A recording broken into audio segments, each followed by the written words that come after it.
Ngayon mga paps, bibigyan ko naman kayo ng idea kung paano mag-adjust ng side mirror para to sa mga new driver or mag-aaral pa lang mag-drive ng sasakyan. Importante na laging naka-properly adjust yung inyong side mirror bago nyo i-abante yung sasakyan ninyo. Okay, unang step natin dyan, iayos muna natin yung ating seat. Okay, so kailangan natin i-atras or i-abante yan. Okay, so i-adjust muna natin yung ating seat. Make sure na komportable tayo na i-steer yung ating sasakyan. Naaapakan natin yung ating brake pedal at yung ating gas na komportable tayo. Okay, so yun yung unang step. Siguraduhin na komportable muna tayo sa seat. Properly adjust yung ating seat. Okay, so kung okay na, komportable na tayo, naaapakan yung gas at yung brake pedal natin, na-i-steer na natin na maayos, doon na tayo sa pag-a-adjust. Kasi ganito yung mga paps, no? Pag hindi kasi maayos yung pagkaka-adjust mo ng seat at nag-adjust ka na ng mirror, pag in-adjust mo yung seat mo, mag-iiba na naman yung tingin mo sa mirror. Okay? So now, dito tayo sa pag-adjust ng ating side mirror. Setup ng sasakyan, may mga sasakyan na ganito yung sistema niya, pa-joystick. Okay?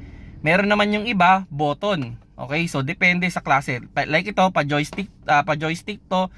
Kung gusto kong i-adjust yung itong mirror na to, nasa driver's side, kailangan ko siyang ilagay sa L, iikot ko lang siya.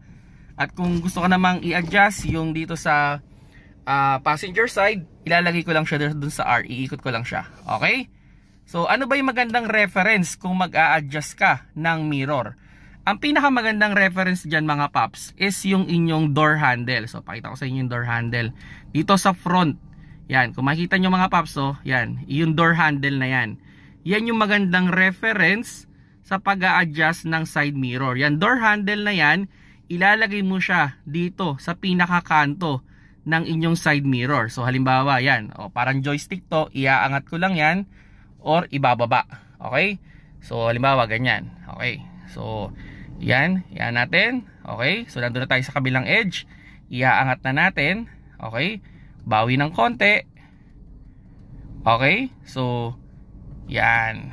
Okay. So ganyan yung pag-a-adjust mga paps, no. Kumbaga, yung ating yung edge nito nung ating mirror nandito sa handle or front door handle ng ating kotse. At ganun din sa ating passenger side. Okay? So makita nyo, ito yung reference natin, yung pinaka, okay, ikot natin. So bababa natin. So makita nyo, yan yung door handle sa front. Itataas lang natin. Okay? Pwede nating ikabig pa kanan. Okay?